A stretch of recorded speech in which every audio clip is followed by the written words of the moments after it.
Of pregnancy, MTP എന്ന് പറയും. അതായത് നമ്മൾ വോളണ്ടറി ആയിട്ട് എന്ത് ചെയ്യുക, പ്രഗ്നൻസി അബോർട്ട് ചെയ്യുക, അതിനെയാണ് എന്തെന്ന് പറയാം, മെഡിക്കൽ ടെർമിനേഷൻ ഓഫ് പ്രഗ്നൻസി എന്ന് പറയാം. So medical termination of pregnancy, ഇതിനെ പറയുന്ന വേറൊരു പേരാണ് induced abortion. Induced abortion, induced abortion വേറൊരു പേരും കൂടി പറയും, അതായത് വോളണ്ടറി ടെർമിനേഷൻ ഓഫ് പ്രഗ്നൻസി. വേറൊരു പേര് എന്ന് പറയുന്നത് വോളണ്ടറി ആയിട്ട് നമ്മൾ എന്ത് ചെയ്യുക, ആ പ്രഗ്നൻസി അബോർട്ട് ചെയ്യുക, അതിനെയാണ് എന്തെന്ന് പറയുക, അബോർഷൻ അല്ലെങ്കിൽ MTP എന്ന് പറയുന്നത്, മെഡിക്കൽ ടെർമിനേഷൻ ഓഫ് പ്രഗ്നൻസി എന്ന് പറയുന്നത്. So it is otherwise known as induced abortion or voluntary termination of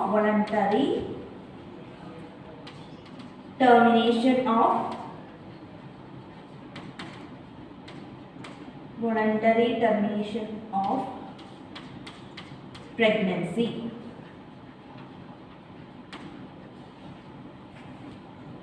അപ്പോൾ നോർമലി അബോർട്ട് ആയി പോകുന്ന കേസസ് ഒക്കെ നമുക്ക് അറിയുന്നുണ്ടായിരിക്കും അല്ലേ. അപ്പോൾ എന്തെങ്കിലും ചെറിയ വീഴ്ചകളോ അല്ലെങ്കിൽ ആദ്യത്തെ ഇനീഷ്യൽ സ്റ്റേജിലൊക്കെ ഉള്ള ചില പ്രശ്നങ്ങളോ കാരണം എന്തുണ്ടാവാറുണ്ട്, അബോർഷൻ ഉണ്ടാവാറുണ്ട്. ഇവിടെ ഈ പറയുന്ന അബോർഷൻ എന്ന് പറയുന്നത് അങ്ങനെ ഒരു അബോർഷൻ അല്ല, പകരം ഇത് നമ്മൾ വേണം എന്ന് വിചാരിച്ച് ചെയ്യുന്ന ഒരു രീതിയിലുള്ള ഒരു ടെർമിനേഷൻ ആണ്. ആ പ്രഗ്നൻസി വേണ്ട എന്നുള്ള ഇതിൽ വെച്ചിട്ട് നമ്മൾ എന്ത് ചെയ്യുക, ഇൻഡ്യൂസ്ഡ് ആയിട്ട് അല്ലെങ്കിൽ നമ്മൾ ഇന്റൻഷനലി ചെയ്യുന്ന ആ അബോർഷനെയാണ് എന്തെന്ന് പറയുക, മെഡിക്കൽ ടെർമിനേഷൻ ഓഫ് പ്രഗ്നൻസി എന്നുള്ളതുകൊണ്ട് ഉദ്ദേശിക്കുന്നത്.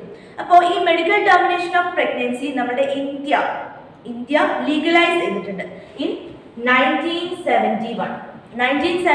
നമ്മുടെ ഇന്ത്യ ഈ medical termination of pregnancy legalise ചെയ്തു. ലീഗലൈസ് ചെയ്യാനുള്ള മെയിൻ റീസൺ എന്ന് പറഞ്ഞു കഴിഞ്ഞാൽ ഈ മെഡിക്കലി എന്ത് ചെയ്യുക, പ്രഗ്നൻസി അബോർട്ട് ചെയ്യുക എന്നുള്ളത് അവരെന്ത് ചെയ്യാറുണ്ട്, ഒരുപാട് പേര് മിസ്യൂസ് ചെയ്യാറുണ്ടെന്ന് പറഞ്ഞു കഴിഞ്ഞാൽ, ഇപ്പം നിങ്ങൾ ഫീമെയിൽ ഫീറ്റിസൈഡ് കേട്ടിട്ടുണ്ടായിരിക്കും. ഫീമെയിൽ ഫീറ്റിസൈഡ് എന്ന് പറഞ്ഞു കഴിഞ്ഞാൽ പെൺകുഞ്ഞാണെന്ന് നേരത്തെ കുട്ടി അറിയുകയാണെങ്കിൽ, കുട്ടിയുടെ എംബ്രിയോണിക് ഡെവലപ്മെന്റൽ സ്റ്റേജിൽ തന്നെ ആ കുട്ടി പെൺകുട്ടിയാണ് എന്ന് അറിഞ്ഞു കഴിഞ്ഞാൽ ചില കപ്പിൾസിന് എന്ത് ചെയ്യും, പെൺകുട്ടി വേണ്ട ഞങ്ങൾക്ക് ആൺകുട്ടി മാത്രം മതി എന്നുള്ളതൊക്കെ അറിഞ്ഞ് അവർ പെൺകുട്ടിയാണെന്ന് അറിഞ്ഞു കഴിഞ്ഞാൽ ആ ഫീറ്റസിന് എന്ത് ചെയ്യും, അബോർട്ട് ചെയ്യും. അതാണ് ഫീമെയിൽ ഫീറ്റിസൈഡ് എന്ന് പറയുന്നത്. അപ്പോൾ ഫീമെയിൽ ഫീറ്റിസൈഡ് എങ്ങനെയാണ് പെൺകുട്ടിയാണെന്ന് അറിയാം, ഒന്നെങ്കിൽ ഡോക്ടർ അടുത്ത് പോയിട്ട് ചെക്ക് ചെയ്തിട്ട് അറിയാം. അപ്പോൾ അതിന് വേണ്ടിയിട്ട് ഹെൽപ്പ് ചെയ്യുന്ന ഒരു മെത്തേഡ് ഉണ്ട്, അതാണ് amniocentesis എന്ന് പറയുന്നത്. amniocentesis. ഈ amniocentesis എന്ന് പറഞ്ഞു കഴിഞ്ഞാൽ നമ്മുടെ കുഞ്ഞ് അമ്മയുടെ യൂട്രസിനുള്ളിൽ ഒരു ലെയറിനുള്ളിലായിരിക്കും കാണുക. ഒരു ലെയറിനുള്ളിലാണ് കുഞ്ഞ് വളരുന്നത്. അതായത് അമ്മയുടെ യൂട്രസിനുള്ളിൽ പ്ലാസന്റയുടെ ഉള്ളിലൊക്കെ ആയിട്ട് എന്താ പറയുക, മൊത്തം ഒരു ലെയറിനുള്ളിലാണ് ആരുണ്ടാവുക, ഈ കുഞ്ഞുണ്ടാവുക. ആ ലെയറിനെ പറയുന്ന പേരാണ് അമ്നിയോൺ. ഈ അമ്നിയോണിനുള്ളിൽ എന്തുണ്ടായിരിക്കും, ഫ്ലൂയിഡ് ഉണ്ടായിരിക്കും. അമ്നിയോണിനുള്ളിൽ ഫ്ലൂയിഡ് ഉണ്ടായിരിക്കും. ആ ഫ്ലൂയിഡിനെയാണ് എന്തെന്ന് പറയുക, അമ്നിയോട്ടിക് ഫ്ലൂയിഡ് എന്ന് പറയാം. ഓക്കെ, അപ്പോൾ ഈ അമ്നിയോട്ടിക് ഫ്ലൂയിഡിൽ നമ്മുടെ ഫീറ്റസിന്റെ എന്തുണ്ടായിരിക്കും, ടിഷ്യൂസ് ഒക്കെ ഉണ്ടായിരിക്കും. അമ്നിയോട്ടിക് ഫ്ലൂയിഡിൽ ഫീറ്റസിന്റെ ടിഷ്യൂസ് ഒക്കെ ഉണ്ടായിരിക്കും, ചെറിയതായിട്ടുള്ള സെൽസും കാര്യങ്ങളൊക്കെ ഉണ്ടായിരിക്കും. സോ ഈ അമ്നിയോട്ടിക് ഫ്ലൂയിഡ് എടുത്തിട്ട് അത് ടെസ്റ്റ് ചെയ്ത് കഴിഞ്ഞാൽ, അതിലുള്ള സെൽസ് ടെസ്റ്റ് ചെയ്ത് കഴിഞ്ഞാൽ നമുക്ക് എന്തറിയാൻ പറ്റും, ആ കുട്ടിയുടെ സെക്സ് ഡിറ്റർമൈൻ ചെയ്യാൻ പറ്റും. ലാസ്റ്റ് ആ ക്രോമസോം പാറ്റേൺ വെച്ചിട്ട് നോക്കി ലാസ്റ്റ് വരുന്ന 2 ക്രോമസോംസ് XX ആണെങ്കിൽ നമുക്ക് ആ കുട്ടി പെൺകുട്ടിയാണെന്ന് അറിഞ്ഞൂടെ, അല്ലെങ്കിൽ ലാസ്റ്റ് XY ആണെങ്കിൽ ആ കുട്ടി ആൺകുട്ടിയാണെന്ന് നമുക്ക് അറിഞ്ഞൂടെ. അങ്ങനെ ഈ amniocentesis ചെയ്യാറുണ്ട്. പക്ഷെ മെയിൻ ആയിട്ട് amniocentesis ഉദ്ദേശം എന്ന് പറയുന്നത് അതല്ല. amniocentesis ചെയ്യുന്നത് എന്തിനാണെന്ന് വെച്ചാൽ, ഇൻ കേസ് ഈ കുട്ടിക്ക് എന്തെങ്കിലും ക്രോമസോമൽ ഡിസോർഡേഴ്സ് ഉണ്ടോ എന്നുള്ളത് നേരത്തെ കുട്ടി അറിയാൻ വേണ്ടിയിട്ട് ഹെൽപ്പ് ചെയ്യുന്ന ഒന്നാണ് ഇത് amniocentesis എന്ന് പറയുന്നത്. സോ amniocentesis വഴി നമുക്ക് പ്രീനേറ്റൽ ഡയഗ്നോസിസ് നടത്താൻ പറ്റും. പ്രീനേറ്റൽ ആയിട്ടുള്ള ക്രോമസോമൽ ഡിസോർഡേഴ്സ് എന്തെങ്കിലും ഉണ്ടോ എന്നുള്ളത് അറിയാൻ സാധിക്കും. ഓക്കെ, അപ്പോൾ ഇങ്ങനെ ചെയ്യുന്നത് എന്താണെന്ന് വെച്ചാൽ, ഇതുകൊണ്ടുള്ള ഒരു ഗുണം എന്താണെന്ന് വെച്ചാൽ, ഇപ്പോൾ ഒരു ഫാമിലിയിൽ ജെനറ്റിക് ആയിട്ട് എന്തെങ്കിലും ഡിസോർഡേഴ്സ് ഉള്ള ഒരു ഫാമിലിയാണെന്ന് വിചാരിക്കാം. അപ്പോൾ അവർക്ക് ഒരു കുഞ്ഞുണ്ട്, ആ ഒരു ലേഡി പ്രഗ്നന്റ് ആണ് എന്ന് വിചാരിക്കാം. അപ്പൊ അങ്ങനെ പ്രഗ്നന്റ് ആയിട്ടുള്ള ആ ഒരു ലേഡിക്ക് അവർക്ക് ഉണ്ടാവുന്ന കുഞ്ഞിന് ഇതേപോലെ എന്തെങ്കിലും ജനറ്റിക് ഡിസോർഡർ ഉണ്ടോ, ഉണ്ടെങ്കിൽ തന്നെ അത് നേരത്തെ കുട്ടീനെ എങ്ങനെ കൺട്രോൾ ചെയ്യാൻ പറ്റും എന്നുള്ള കാര്യങ്ങളൊക്കെ അതൊക്കെ അറിയാൻ വേണ്ടിയിട്ടാണ് ഈ amniocentesis എന്ത് ചെയ്യാറുള്ളത്, യൂസ് ചെയ്യാറുള്ളത്. പക്ഷെ അതിന് എന്ത് ചെയ്യാറുണ്ട്, ചില ആൾക്കാർ മിസ്യൂസ് ചെയ്യാറുണ്ട്. അതായത് amniocentesis വഴി സെക്സ് ഡിറ്റർമൈൻ ചെയ്ത് ഇൻ കേസ് അത് പെൺകുട്ടിയാണെന്ന്, ഫീമെയിൽ ഫീറ്റസ് ആണ് എന്ന് അറിഞ്ഞു കഴിഞ്ഞാൽ ആ ഫീറ്റസിന് എന്ത് ചെയ്യാം, അബോർട്ട് ചെയ്യാം. അതാണ് ഫീമെയിൽ ഫീറ്റിസൈഡ് എന്ന് പറയുന്നത്. ആ ഫീമെയിൽ ഫീറ്റിസൈഡ് കൂടി വരുന്ന ആ ഒരു സാഹചര്യം നമ്മുടെ ഇന്ത്യയിൽ കണ്ടിരുന്നു. പെൺകുട്ടിനാണെങ്കിലും നേരത്തെ കുട്ടി അറിഞ്ഞു കഴിഞ്ഞാൽ അതിനെന്ത് ചെയ്യുക, അബോർട്ട് ചെയ്യുക എന്നുള്ളൊരു ടെൻഡൻസി ഇന്ത്യയിൽ കൂടുതലായിട്ട് കണ്ടിരുന്നു. സോ അത് അവോയ്ഡ് ചെയ്യാൻ വേണ്ടിയിട്ടാണ് എന്ത് ചെയ്തിട്ടുള്ളത്, നമ്മുടെ ഇന്ത്യൻ ഗവൺമെന്റ് ഈ പറയുന്ന മെഡിക്കൽ ടെർമിനേഷൻ ഓഫ് പ്രഗ്നൻസി അല്ലെങ്കിൽ ഇൻഡ്യൂസ്ഡ് അബോർഷൻ എന്ന് പറയുന്നത് ലീഗലൈസ് ചെയ്തു. അപ്പോൾ ഇങ്ങനെ ലീഗലൈസ് ചെയ്യുക എന്ന് പറഞ്ഞു കഴിഞ്ഞാൽ വെറുതെ അങ്ങോട്ട് നിയമപരമാക്കുകയല്ല ചെയ്തത്. അതിൽ കുറെ സ്ട്രിക്റ്റ് ആയിട്ടുള്ള കുറച്ച് കണ്ടീഷൻസ് പറയുന്നുണ്ട്. അങ്ങനെയുള്ള കണ്ടീഷൻസ് ആണെങ്കിൽ മാത്രം എന്ത് ചെയ്യാം, അബോർട്ട് ചെയ്യാം, മെഡിക്കൽ ടെർമിനേഷൻ ഓഫ് പ്രഗ്നൻസി ചെയ്യാം. ഏതൊക്കെയാണ് ആ കണ്ടീഷൻ എന്ന് ചോദിച്ചു കഴിഞ്ഞാൽ, ഒന്നുകിൽ ഈ കുട്ടിയുടെ ഗ്രോത്ത്, ഇനിയും കുട്ടി അമ്മയുടെ വയറ്റിനുള്ളിൽ ഗ്രോ ചെയ്യുന്നത് ആ അമ്മയ്ക്കോ അല്ലെങ്കിൽ കുഞ്ഞിനോ എന്തെങ്കിലും ദോഷമാണ് ഉണ്ടാക്കുന്നതെങ്കിൽ, രണ്ടു പേർക്കും റിസ്കിയർ ആയിട്ടുള്ള ഒന്നാണെങ്കിൽ അങ്ങനെയുള്ള ഒരു പ്രഗ്നൻസി എന്ത് ചെയ്യാൻ പറ്റും, അബോർട്ട് ചെയ്യാൻ പറ്റും. ഇനി അതല്ല, ആ ഒരു പ്രഗ്നൻസി എന്ന് പറയുന്നത് may be due to the failure of contraceptives they use, അവർ യൂസ് ചെയ്തിട്ടുള്ള കോൺട്രാസെപ്റ്റീവ് ഫെയിലിയർ ആയതുകൊണ്ട് ഉണ്ടായ പ്രഗ്നൻസി ആണെങ്കിൽ അത് ചെയ്യാൻ പറ്റും. അതേപോലെ തന്നെ വല്ല റേപ്പ് അറ്റംപ്റ്റിന്റെ റിസൾട്ട് ആയിട്ടുണ്ടാകുന്ന പ്രഗ്നൻസി ആണെങ്കിൽ, റേപ്പ് അറ്റംപ്റ്റിന്റെ റിസൾട്ട് ആയിട്ടുണ്ടാകുന്ന പ്രഗ്നൻസി എന്ന് പറയുന്നത് നമ്മൾ ആരും ആഗ്രഹിക്കുന്ന ഒരു പ്രഗ്നൻസി അല്ല, അല്ലെ? സോ അങ്ങനെയുള്ള പ്രഗ്നൻസി ആണെങ്കിൽ അത് എന്ത് ചെയ്യാൻ പറ്റും, അബോർട്ട് ചെയ്യാൻ പറ്റും. അപ്പോൾ ഒന്നെങ്കിൽ കുഞ്ഞിന്റെ വളർച്ച അമ്മയ്ക്ക് ഹാംഫുൾ ആവുക, അല്ലെങ്കിൽ അമ്മയ്ക്കോ കുഞ്ഞിനോ രണ്ടും പേർക്കും ഹാംഫുൾ ആവും. ഇനി ഇൻ കേസ് കുഞ്ഞിന് എന്തെങ്കിലും ജനറ്റിക് ഡിസോർഡേഴ്സോ കാര്യങ്ങളോ ഒക്കെ ഉള്ള, അല്ലെങ്കിൽ എന്തെങ്കിലും വൈകല്യങ്ങളുള്ള കുഞ്ഞാണ് ജനിക്കാൻ പോകുന്നത് എന്നുണ്ടെങ്കിൽ അതും എന്ത് ചെയ്യാം, അബോർട്ട് ചെയ്യാനുള്ള പെർമിഷൻ ഉണ്ട്. അപ്പൊ ഇങ്ങനെയുള്ള കണ്ടീഷൻസ് ആണെങ്കിൽ മാത്രമേ MTP ചെയ്യാൻ പാടുള്ളൂ. ഇതാണ് നമ്മുടെ ഇന്ത്യൻ ഗവൺമെന്റ് ലീഗലൈസ് ചെയ്തത്, അല്ലെങ്കിൽ ഇങ്ങനെയുള്ള റൂൾസിന്റെ ബേസിലാണ് MTP എന്ത് ചെയ്തിട്ടുള്ളത്, ലീഗലൈസ് ചെയ്തിട്ടുള്ളത്. അപ്പൊ ഏതൊക്കെ കണ്ടീഷൻസിൽ നമുക്ക് ഇത് ലീഗൽ അല്ല എന്ന് പറയാൻ പറ്റും? അമ്നിയോസെൻറ്റസിസ് ചെയ്ത് കുട്ടി ഫീമെയിൽ ആണെന്ന് പറഞ്ഞ് അങ്ങനെ അബോർട്ട് ചെയ്യുകയാണെങ്കിൽ അത് ഇല്ലീഗൽ ആണ്. ഓക്കെ, അപ്പൊ അങ്ങനെയുള്ള കണ്ടീഷൻസ് ഒക്കെ ആണെങ്കിൽ നമുക്ക് അത് ഇല്ലീഗൽ ആണെന്ന് പറയാം. അപ്പൊ ഇങ്ങനെയാണ് അത് ലീഗലൈസ് ചെയ്തു എന്നുള്ളത് പറയുന്നത്. അപ്പോ ഈ MTP എന്ന് പറയുന്നത് ഏറ്റവും സേഫർ ആയിട്ടുള്ളത് ഫസ്റ്റ് 12 വീക്സിലാണ്. ആദ്യത്തെ 12 വീക്സ്, അതായത് ഫസ്റ്റ് ട്രൈമസ്റ്ററിലാണ്. ഫസ്റ്റ് ട്രൈമസ്റ്റർ, ആദ്യത്തെ 3 മാസം, ഫസ്റ്റ് ട്രൈമസ്റ്റർ. ഈ ഫസ്റ്റ് ട്രൈമസ്റ്ററിലാണ് MTP സേഫർ ആയിട്ടുള്ളത്. വലിയ പ്രശ്നമൊന്നും ഉണ്ടായിരിക്കില്ല. ഈ MTP ചെയ്യുന്നതുകൊണ്ട് അത്ര കണ്ട് പ്രശ്നങ്ങൾ ഉണ്ടായിരിക്കില്ല. പക്ഷേ സെക്കൻഡ് ട്രൈമസ്റ്റർ, തേർഡ് ട്രൈമസ്റ്റർ ഒക്കെ ആകുമ്പോഴേക്കും MTP ചെയ്യാന്ന് പറയുന്നത് ഭയങ്കര റിസ്കിയർ ആണ്, ഏറ്റവും റിസ്കിയർ ആണ്. സോ MTP സേഫർ എന്ന് പറയുന്നത് ഫസ്റ്റ് 12 വീക്സ് അല്ലെങ്കിൽ ഫസ്റ്റ് ട്രൈമസ്റ്ററിലാണ്. ഓക്കെ ആണോ? ഇത്രയാണ് MTPനെ കുറിച്ചിട്ട് പറയാനുള്ളത്. MTP എന്ന് പറയുന്നത് മെഡിക്കൽ ടെർമിനേഷൻ ഓഫ് പ്രഗ്നൻസി. എപ്പോഴും ചോദിക്കാറുണ്ട്, അതിന്റെ ഫുൾ ഫോം ചോദിക്കാറുണ്ട്. മെഡിക്കൽ ടെർമിനേഷൻ ഓഫ് പ്രഗ്നൻസി അല്ലെങ്കിൽ ഇൻഡ്യൂസ്ഡ് അബോർഷൻ എന്ന് പറയും, അതും അല്ലെങ്കിൽ വോളണ്ടറി ടെർമിനേഷൻ ഓഫ് പ്രഗ്നൻസി എന്നാണ് MTPനെ പറയുന്നത്. ഇനി അടുത്തത് നമ്മുടെ ടോപ്പിക് എന്ന് പറയുന്നത് സെക്ഷുവലി ട്രാൻസ്മിറ്റഡ് ഡിസീസസ് ആണ്. അടുത്ത ടോപ്പിക് എന്ന് പറയുന്നത് sexually transmitted diseases. So from the name itself we can know that, we can identify that it is the disease which is transferred from one person to another person during sexual intercourse. Sexual intercourse ലൂടെ transmit ചെയ്യുന്ന ഡിസോർഡേഴ്സിനെയാണ് എന്തെന്ന് നമ്മൾ പറയാം, sexually transmitted diseases എന്ന് പറയും. So sexually transmitted diseases are diseases which are transmitted through sexual intercourse. Okay, ഇങ്ങനെ sexually transmitted ആയിട്ടുള്ള ഡിസീസസിനെ നമ്മൾ കോമൺ ആയിട്ട് പറയുന്ന മറ്റൊരു പേരാണ് വെനീറിയൽ ഡിസീസ്. സെക്ഷുവലി ട്രാൻസ്മിറ്റഡ് ഡിസീസസിനെ വെനീറിയൽ ഡിസീസ് എന്ന് പറയും. അതേപോലെ തന്നെ RTI means reproductive tract infection. Reproductive tract infection full form ശ്രദ്ധിക്കുക, ഇതൊക്കെ ചോദിക്കാറുള്ളതാണ്. ഓക്കെ, അപ്പോൾ STDs എന്നാണ് സെക്ഷുവലി ട്രാൻസ്മിറ്റഡ് ഡിസീസസിനെ പറയാം. STDs, sexually transmitted diseases. It is otherwise known as venereal disease or reproductive tract infection അല്ലെങ്കിൽ RTI എന്നാണ് പറയാം. അപ്പോൾ ഈ സെക്ഷുവലി ട്രാൻസ്മിറ്റഡ് ഡിസീസസിന് കാരണമായിട്ടുള്ളത് ഒരുപാട് മൈക്രോബ്സ് ആണ്. ആ മൈക്രോബ്സ് എന്ന് പറയുന്നത് ചിലപ്പോൾ ബാക്ടീരിയ ആവാം, അല്ലെങ്കിൽ ഫംഗസ് ആയിരിക്കാം, അല്ലെങ്കിൽ എന്തായിരിക്കാം, വൈറസ് ആയിരിക്കാം. ഇങ്ങനെയുള്ള ഒരുപാട് സെക്ഷുവലി ട്രാൻസ്മിറ്റഡ് ഡിസീസസ് ഉണ്ട്. അപ്പൊ ഏതൊക്കെയാണ് ആ സെക്ഷുവലി ട്രാൻസ്മിറ്റഡ് ഡിസീസസ്, അതിന്റെ സിംറ്റംസും കാര്യങ്ങളൊക്കെയാണ് നമ്മൾ ഇനി പറയാൻ പോകുന്നത്. അതിൽ ഫസ്റ്റ് വൺ എന്ന് പറയുന്നത് ഗൊണോറിയ ആണ്. ഗൊണോറിയ എന്ന് പറയുന്നത് അത് ഉണ്ടാക്കുന്നത് ഒരു ബാക്ടീരിയ ആണ്. സോ ഒരു ബാക്ടീരിയൽ ഡിസീസ് ആണ് ഇത് ഗൊണോറിയ. ഇതിന്റെ കോസേറ്റീവ് ഓർഗാനിസം എന്ന് പറയുന്നത് നെയ്സീരിയ ഗൊണോറിയ എന്ന് പറയുന്ന ബാക്ടീരിയ ആണ്. Neisseria gonorrhoea. So gonorrhoea is a bacterial infection, bacterial ആയിട്ടുണ്ടാകുന്ന സെക്ഷലി ട്രാൻസ്മിറ്റഡ് ഡിസീസസ് ആണ്. അതിന്റെ കോസേറ്റീവ് ഓർഗാനിസം എന്ന് പറയുന്നത് നൈസീരിയ ഗൊണോറിയ. ഈ നൈസീരിയ ഗൊണോറിയ എന്ന് പറയുന്ന ഈ ബാക്ടീരിയ മെയിൻ ആയിട്ട് ഇൻഫെക്ട് ചെയ്യുന്നത് നമ്മളുടെ ജെനിറ്റൽ ലെയറിൽ, ജെനിറ്റൽ റീജിയനിലുള്ള മ്യൂക്കസ് ലെയറിനെയാണ് അത് ഇൻഫെക്ട് ചെയ്യുക.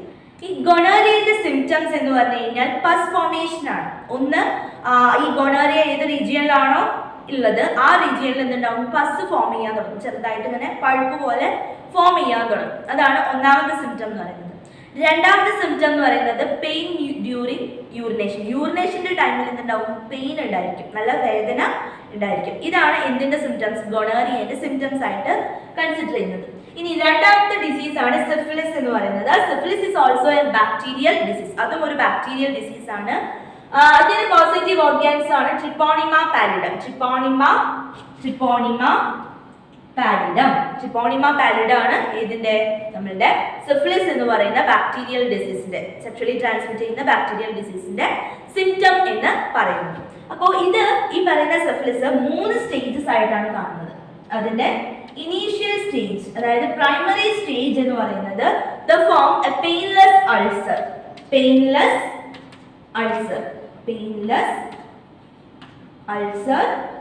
in the genital region. Genital regionിൽ പെയിൻലെസ് ആയിട്ടുള്ള അൾസേഴ്സ് എന്ത് ചെയ്യും, ഫോം ചെയ്യും.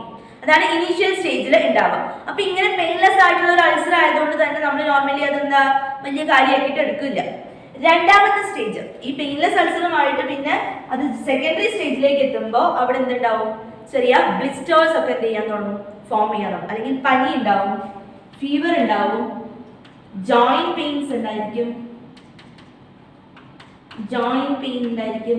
ലേഷൻസ്. ഇങ്ങനെ ലേഷൻസ് എന്ന് പറഞ്ഞു കഴിഞ്ഞാൽ ഇങ്ങനെ മുരി പോലെ ചെറുതായിട്ട് ഇങ്ങനെ തെരി പോലെ ഇങ്ങനെ സ്കിന്നിലൊക്കെ ഇങ്ങനെ പാട് പോലെ വരും. അതാണ് ലേഷൻസ് എന്ന് പറയുന്നത്.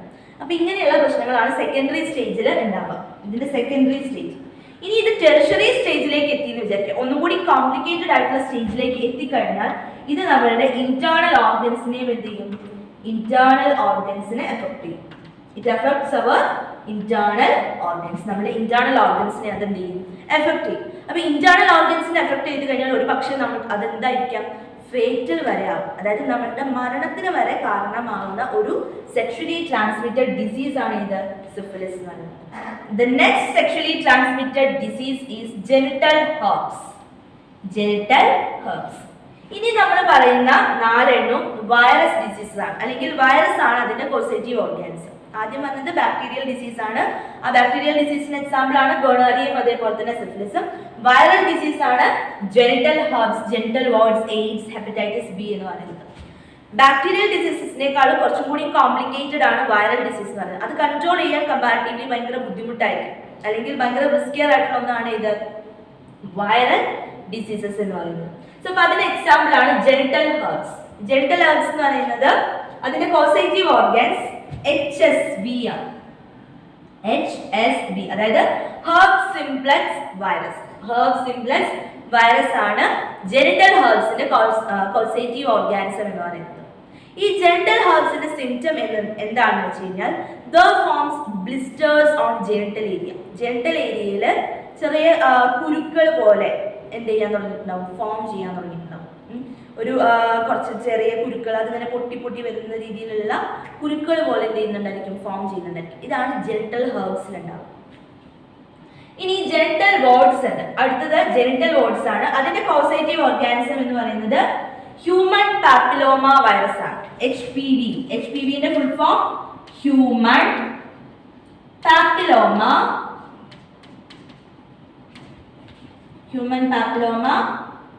വൈറസ്. HPV ആണ് രണ്ടാമത്തെ, അതായത് ജെനിറ്റൽ വാർഡ്സിന്റെ കോസേറ്റീവ് ഓർഗാനിസം എന്ന് പറയുന്നത്.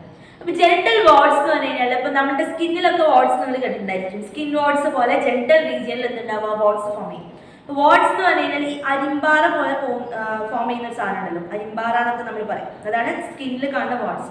ഇതേപോലെ ജെനിറ്റൽ റീജിയനിൽ കാണുന്ന വാർഡ്സ് ആണ് ഇത് ജെനിറ്റൽ വാർഡ്സ് എന്ന് പറയുന്നത്. അതിന്റെ പോസിറ്റീവ് ഓർഗാനിസം ആണ് ഇത് ഹ്യൂമൻ പാപ്പിലോമ വൈറസ്. ഓക്കെ അല്ലേ?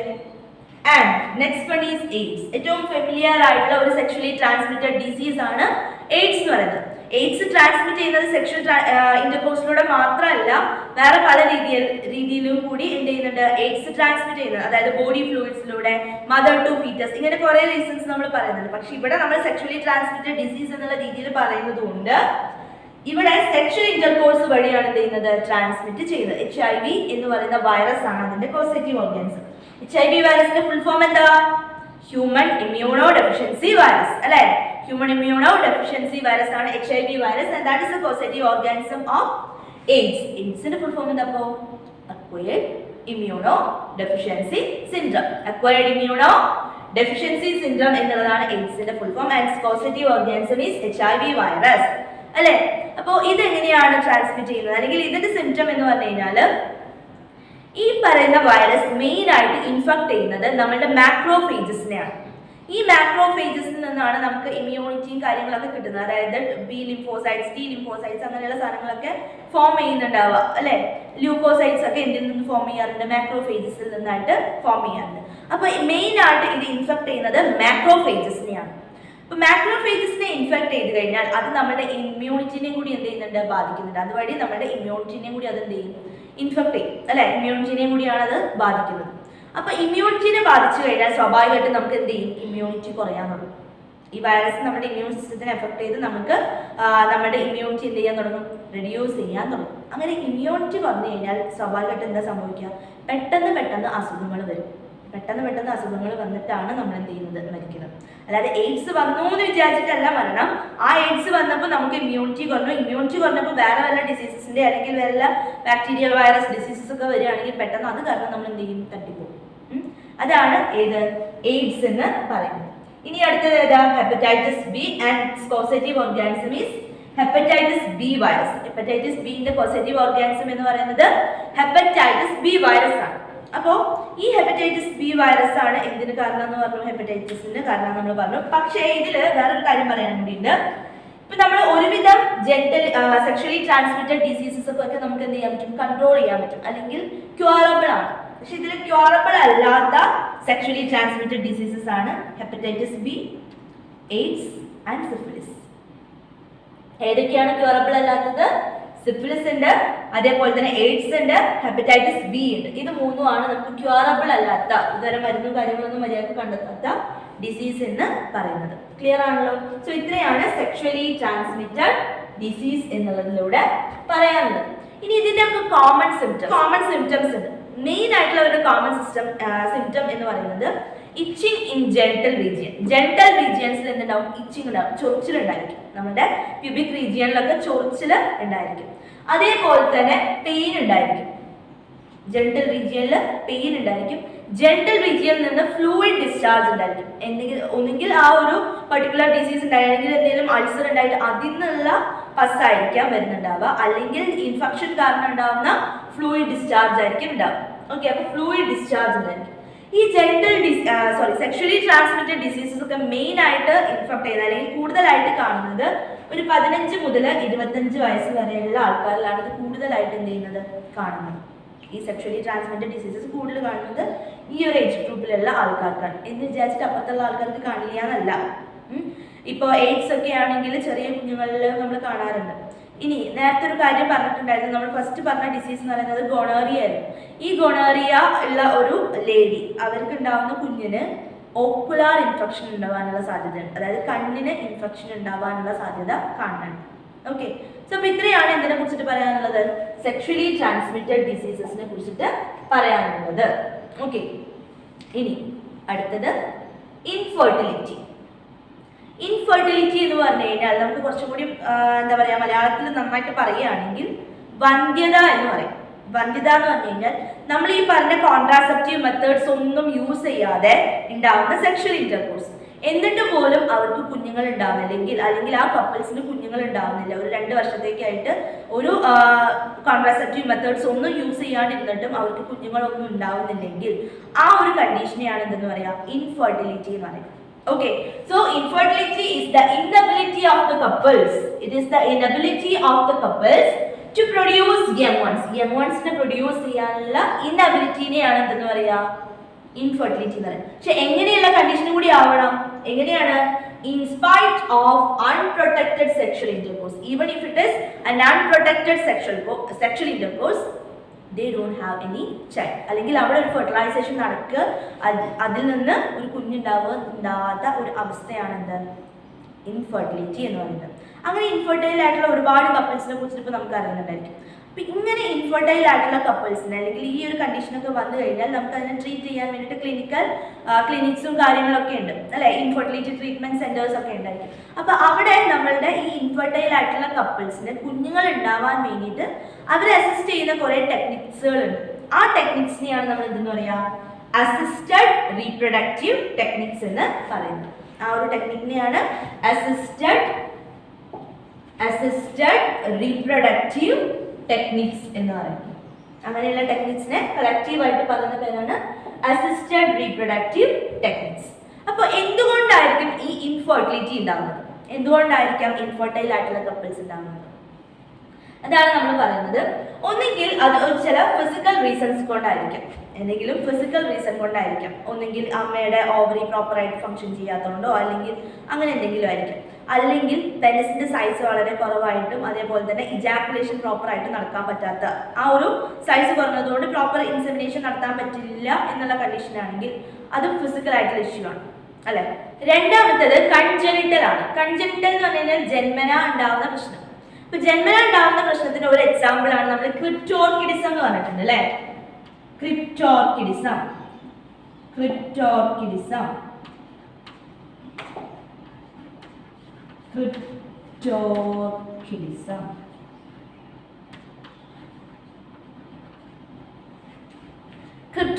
എന്ന് പറഞ്ഞു കഴിഞ്ഞാൽ എന്തായിരുന്നു? നമ്മൾ ഫസ്റ്റ് ചാപ്റ്ററിൽ പറഞ്ഞിട്ടുണ്ട്.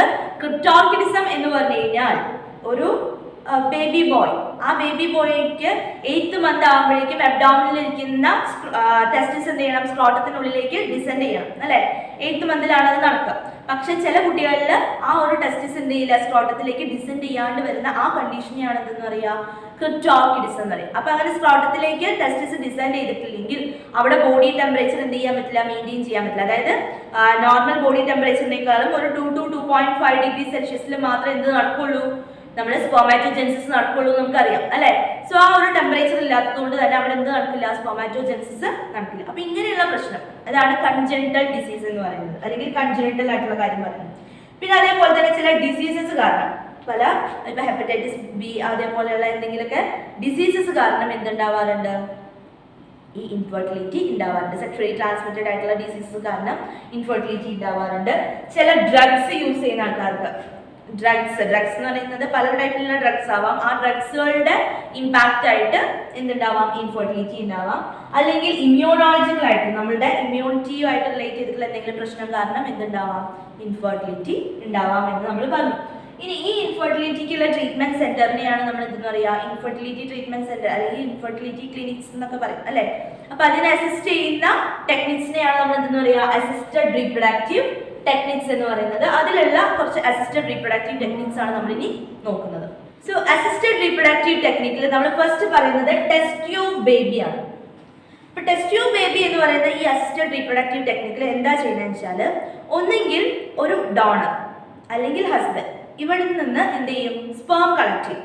അതേസമയം തന്നെ മദറിൽ നിന്നോ ഒരു ഡോണറിൽ നിന്നോ ഓവം കളക്ട് ചെയ്യും.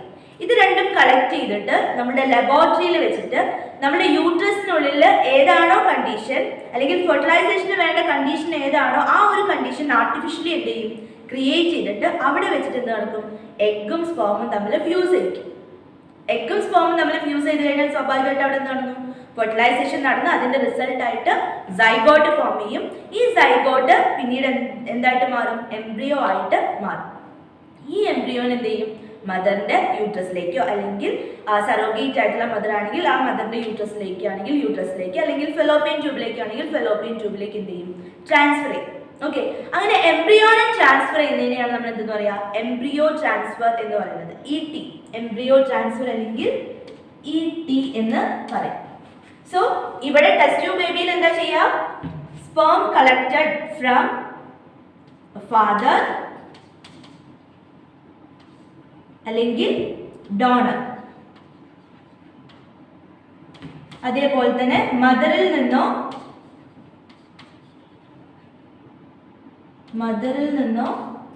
ഡോണറിൽ നിന്നോ എന്ത് ചെയ്യും? ഓവം കളക്ട് ചെയ്യും. അപ്പോൾ ഫാദറിൽ നിന്ന് സ്പേം അല്ലെങ്കിൽ ഡോണറിൽ നിന്ന് സ്പേം കളക്ട് ചെയ്തു, മദറിൽ നിന്ന് അല്ലെങ്കിൽ ഡോണറിൽ നിന്ന് ഓവം കളക്ട് ചെയ്തു. ഇത് രണ്ടും നമ്മൾ എന്ത് ചെയ്യും?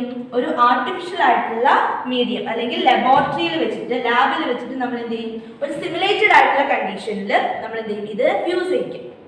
അങ്ങനെ ആർട്ടിഫിഷ്യൽ ആയിട്ടായിരിക്കും അവിടെ എന്ത് ചെയ്യുക? ഫെർട്ടിലൈസേഷൻ നടക്കുക. അത് മാത്രമല്ല, ഫെർട്ടിലൈസേഷൻ എന്ന് പറയുന്നത് ബോഡിയുടെ പുറത്താണ് നടക്കുന്നത്. അപ്പൊ അങ്ങനെ ബോഡിയുടെ പുറത്താണ് ഫെർട്ടിലൈസേഷൻ നടക്കുന്നതെങ്കിൽ അതിനെ നമ്മൾ പറയുന്ന പേരാണ് ഇൻ വിട്രോ ഫെർട്ടിലൈസേഷൻ. ബോഡിയുടെ ഉള്ളിലാണ് ഫെർട്ടിലൈസേഷൻ നടക്കുന്നതെങ്കിൽ അതിനെ ഇൻ വൈവോ ഫെർട്ടിലൈസേഷൻ എന്നാണ് പറയുക. അപ്പൊ ഇൻ വിട്രോ ഫെർട്ടിലൈസേഷൻ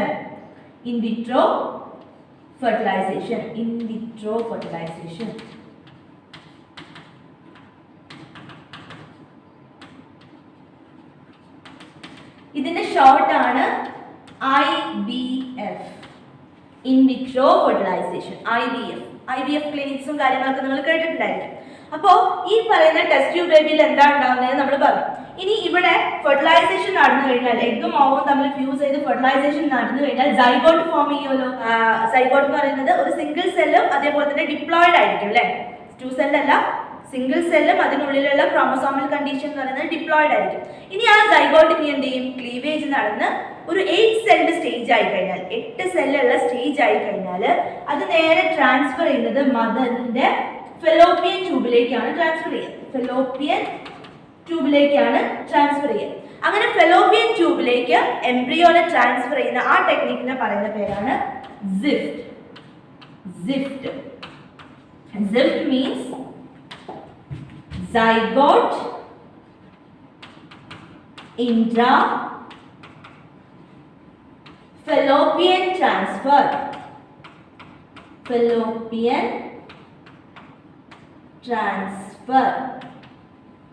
സൈഗോട്ടിനെ, അതായത് 8 സെൽഡ് ആയിട്ടുള്ള ആ എംബ്രിയോനെ എവിടേക്ക് ട്രാൻസ്ഫർ ചെയ്യുക? മദറിന്റെ ഫെലോപ്പിയൻ ട്യൂബിലേക്ക് ട്രാൻസ്ഫർ ചെയ്യുക. ഇതിനെയാണ് എന്തെന്ന് പറയാ? സിഫ്റ്റ് എന്ന് പറയാം. ഓക്കെ, അപ്പൊ ടെസ്റ്റ് ട്യൂബ് ബേബി എന്ന് പറഞ്ഞു കഴിഞ്ഞാൽ എന്താ നമ്മൾ പറഞ്ഞു? ഒരു ആർട്ടിഫിഷ്യൽ ആയിട്ടുള്ള ഒരു കണ്ടീഷൻ, അതായത് ലബോറട്ടറിയിൽ സിമുലേറ്റഡ് ആയിട്ടുള്ള കണ്ടീഷനിൽ എന്ത് ചെയ്യിപ്പിക്കുക? ഫെർട്ടിലൈസേഷൻ ചെയ്തതിന് ശേഷം അങ്ങനെ ഉണ്ടാവുന്ന എംബ്രിയോനെ എന്ത് ചെയ്യും? ട്രാൻസ്ഫർ ചെയ്യും അല്ലെ? അങ്ങനെ എംബ്രിയോനെ ട്രാൻസ്ഫർ ചെയ്യുന്നതിനെയാണ് നമ്മൾ എംബ്രിയോ ട്രാൻസ്ഫർ അല്ലെങ്കിൽ ET എന്ന് പറയുന്നത്. അങ്ങനെ ഒരു എംബ്രിയോ ട്രാൻസ്ഫർ ടെക്നിക്കാണ് ഇത് സിഫ്റ്റ് എന്ന് പറയുന്നത്. 8 സെൽ സ്റ്റേജ് ആണെങ്കിൽ നേരെ മദറിന്റെ ഫെലോപ്പിയൻ ട്യൂബിലേക്കായിരിക്കും ട്രാൻസ്ഫർ ചെയ്യുക. മദറിന്റെയോ അല്ലെങ്കിൽ സെറോഗേറ്റ് ആയിട്ടുള്ള മദറിന്റെയോ ഫെലോപ്പിയൻ ട്യൂബിലേക്കാണ് എന്ത് ചെയ്യുന്നത്? ട്രാൻസ്ഫർ ചെയ്യുന്നത്. അങ്ങനെ ഫെലോപ്പിയൻ ട്യൂബിലേക്കാണ് ട്രാൻസ്ഫർ ചെയ്യുന്നതെങ്കിൽ അതിനെയാണ് എന്തെന്ന് പറയാ? സൈഗോട്ട് ഇൻട്രാ ഫെലോപ്പിയൻ ട്രാൻസ്ഫർ എന്ന് പറയുന്നത്. ക്ലിയർ ആണല്ലോ? ഇതാണ് സിഫ്റ്റ് എന്ന് പറയുന്നത്. എംബ്രിയോനെ ട്രാൻസ്ഫർ ചെയ്യുന്നതിനെ എന്താ പറയുക? എംബ്രിയോ ട്രാൻസ്ഫർ എന്നും പറയും. ഇനി ഇത് നമ്മൾ ഒരു കണ്ടീഷനാണ് പറയുന്നത്. അടുത്തൊരു കണ്ടീഷനും കൂടിയുണ്ട്. അടുത്തൊരു കണ്ടീഷൻ എന്താണെന്ന് വെച്ചാൽ, ഇപ്പം നമ്മൾ പറഞ്ഞു ഫെർട്ടിലൈസേഷൻ ഇൻ വിട്രോ ഫെർട്ടിലൈസേഷൻ ആണെന്ന് പറഞ്ഞു. ഇനി ഇൻ കേസ് നമ്മുടെ മദറിന് വേറെ പ്രശ്നങ്ങളൊന്നുമില്ല, ഓവുലേഷൻ പ്രോപ്പർ ആയിട്ട് നടക്കാത്ത ഒരു മദറാണെന്ന് വിചാരിക്കും. ഓവുലേഷൻ ആണ് പ്രോപ്പർ ആയിട്ട് നടക്കാത്തത് കേട്ടോ. ഓവുലേഷൻ നടക്കുന്നില്ല, അപ്പോൾ ഓവം മാത്രം പ്രൊഡ്യൂസ് ചെയ്യാൻ ഈ അമ്മയ്ക്ക് പറ്റുന്നില്ല. ബാക്കി എല്ലാ കണ്ടീഷൻസും നോർമലാണ്. അതായത് ഫെലോപ്പിയൻ ട്യൂബ് നോർമലാണ്, യൂട്രസ് നോർമലാണ്, ബാക്കി എല്ലാ രീതിയിലും അമ്മ നോർമലാണ്. ആകെ എന്താണ് പ്രശ്നം? ഓവുലേഷൻ പ്രോപ്പർ ആയിട്ട് നടക്കുന്നില്ല, അല്ലെങ്കിൽ ഓവത്തിന് എന്തെങ്കിലും സ്ട്രക്ചറിൽ എന്തെങ്കിലും ഡിഫോർമാലിറ്റീസ് ഉണ്ടാവുക. ഇങ്ങനെ ഒരു കണ്ടീഷൻ ആണെങ്കിൽ എന്താ ചെയ്യാന്ന് വെച്ചാൽ, ഒരു ഡോണർ മദറിൽ നിന്ന് എന്ത് കളക്ട് ചെയ്യും? ഡോണറിൽ നിന്ന് ഓവം കളക്ട് ചെയ്യും. ഓം ഇസ് എ ഗാമീറ്റ്. ഓം എന്ന് പറയുന്നത് എന്താണ്? It's A gamete. ഇനി ഈ കളക്ട് ചെയ്യുന്ന ഗാമീറ്റിനെ മദറിന്റെ ഫെലോപ്പിയൻ ട്യൂബിലേക്ക് ട്രാൻസ്ഫർ ചെയ്യും.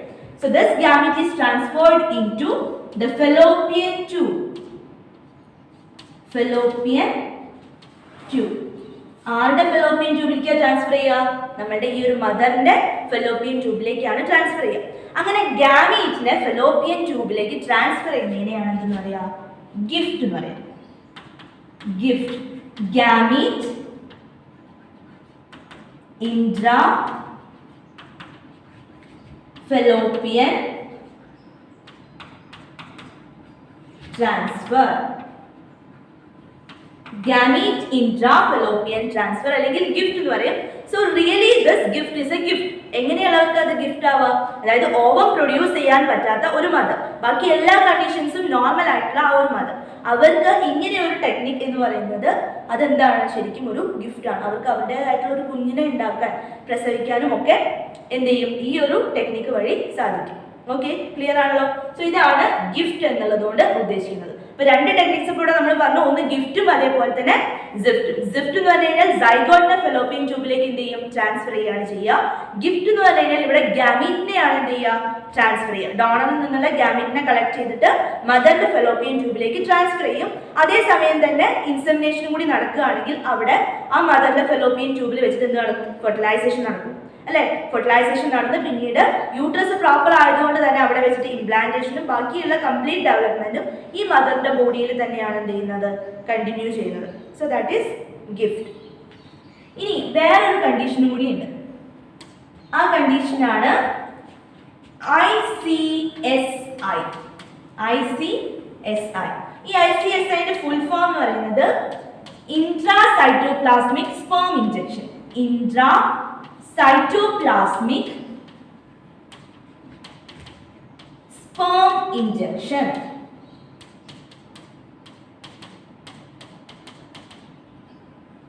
Intracytoplasmic sperm injection. ഇതും ഒരു ആർട്ടിഫിഷ്യൽ ആയിട്ടുള്ള അല്ലെങ്കിൽ ഒരു അസിസ്റ്റഡ് ആയിട്ടുള്ള റീപ്രൊഡക്റ്റീവ് ടെക്നിക്കാണ്. ഇതിൽ മറ്റുള്ളതിൽ നിന്ന് ഇത് വ്യത്യാസമായിട്ടിരിക്കുന്നത് എങ്ങനെയാണെന്ന് വെച്ചാൽ, ഇവിടെ ഓവം ഇതാണെങ്കിൽ ഈ ഓവത്തിനുള്ളിലേക്ക് ഡയറക്റ്റ് ആയിട്ട് എന്ത് ചെയ്യും, സ്പേമിനെ ഇഞ്ചെക്ട് ചെയ്യും. ഡയറക്റ്റ് ആയിട്ട് സ്പേമിനെ ഇഞ്ചെക്ട് ചെയ്യുകയാണ് ചെയ്യും.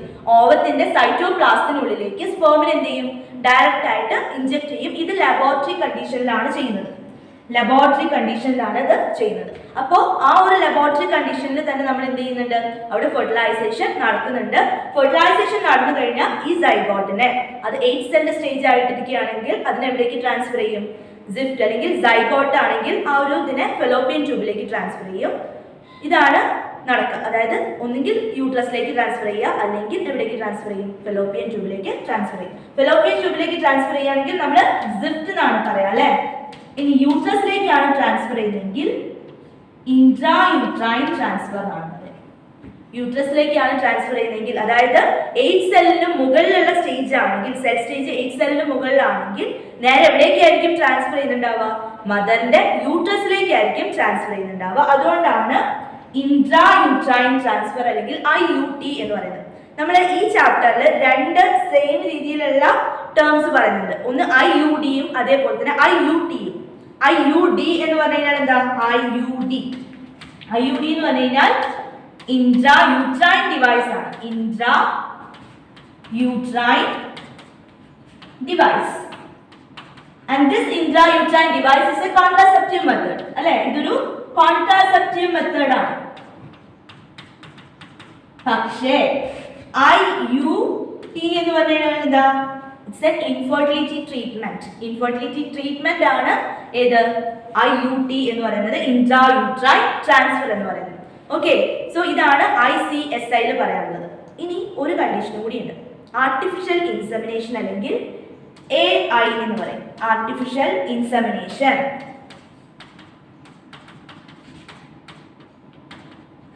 Artificial insemination. സോ ഈ ആർട്ടിഫിഷ്യൽ ഇൻസെമിനേഷൻ എന്ന് പറയുന്ന കണ്ടീഷൻ എങ്ങനെയുള്ള ആൾക്കാർക്ക് വരുന്നത് വെച്ചാൽ, സപ്പോസ് മെയിലിലെ സ്പേമിന്റെ കൗണ്ട് കുറവാണെന്ന് വിചാരിക്കും, അല്ലെങ്കിൽ സെമനിൽ എന്തെങ്കിലും പ്രശ്നങ്ങൾ ഉണ്ടാവുക, അങ്ങനെയൊക്കെയുള്ള കണ്ടീഷൻ ആണെങ്കിൽ എന്ത് ചെയ്യും, ഈ സെമൻ ഡോണറിൽ നിന്നോ അല്ലെങ്കിൽ ആ പാർട്ട്ണറിൽ നിന്നോ, മെയിൽ പാർട്ട്ണറിൽ നിന്നോ സെപ്പറേറ്റ് കളക്ട് ചെയ്തിട്ട് ഫീമെയിലിന്റെ വെജൈനയിലേക്കോ അല്ലെങ്കിൽ യൂട്രസിലേക്കോ എന്ത് ചെയ്യും, ഇൻസെമിനേറ്റ് ചെയ്യും. അത് യൂട്രസിലേക്ക് ആയിക്കോട്ടെ, അല്ലെങ്കിൽ സെർവിക്സിലേക്ക് ആയിക്കോട്ടെ, അല്ലെങ്കിൽ വെജൈനയിലേക്ക് ആയിക്കോട്ടെ, ഇവിടെ എവിടേക്ക് ട്രാൻസ്ഫർ ചെയ്യുകയാണെങ്കിലും അതിനെ നമ്മൾ ഇൻസെമിനേഷൻ എന്നാണ് പറയാം. സെമനെ യൂട്രസിലേക്കോ വെജൈനയിലേക്കോ സെർവിക്സിലേക്കോ ട്രാൻസ്ഫർ ചെയ്യുന്നതിനെയാണ് നമ്മൾ എന്തെന്ന് പറയുക, ഇൻസെമിനേഷൻ എന്ന് പറയും. അപ്പൊ ഇവിടെ ആർട്ടിഫിഷ്യൽ ആയിട്ടായിരിക്കും എന്ത് ചെയ്യുന്നുണ്ടാവുക, ഇൻസെമിനേറ്റ് ചെയ്യുന്നുണ്ടാവുക. May be because of the size of small size of penis. ഒന്നുകിൽ പെനിസിന്റെ സൈസ് ചെറുതായതുകൊണ്ട് അയാൾക്ക് പ്രോപ്പർ ആയിട്ട് എന്ത് ചെയ്യാൻ പറ്റണം എന്നാവില്ല, ഇൻസെമിനേറ്റ് ചെയ്യാൻ പറ്റാത്ത കണ്ടീഷൻ ഉണ്ടാവാം. അല്ലെങ്കിൽ മെയിലിന്റെ സെമനിലെ സ്പേമിന്റെ കൗണ്ട് കുറവായിരിക്കാം.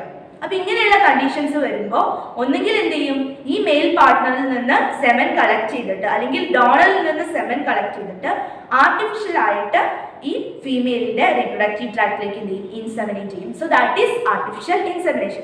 ഇത്രയുമാണ് നമ്മുടെ ഇൻഫെർട്ടിലിറ്റി ട്രീറ്റ്മെന്റ്സ് എന്ന് പറയുന്നത്. സോ ഇൻഫെർട്ടിലിറ്റി എന്ന് പറഞ്ഞു കഴിഞ്ഞാൽ inability of the couples to produce young ones in spite of എങ്ങനെയുള്ള കണ്ടീഷനാണ് പറഞ്ഞത്, ഒരു കോൺട്രാസെപ്റ്റീവ് മെത്തേഡ്സ് ഒന്നും ഇല്ലാണ്ട് തന്നെ അവർക്ക് എന്ത് ചെയ്യുന്നില്ല, കുഞ്ഞുങ്ങൾ ഉണ്ടാവുന്നില്ലെങ്കിൽ അതിനെയാണ് ഇൻഫെർട്ടിലിറ്റി എന്ന് പറയുന്നത്. ഇൻഫെർട്ടിലിറ്റിനെ നമുക്ക് അസിസ്റ്റ് ചെയ്യാൻ വേണ്ടിയിട്ട് ഒരുപാട് സപ്പോർട്ട്സ് ഉണ്ട്.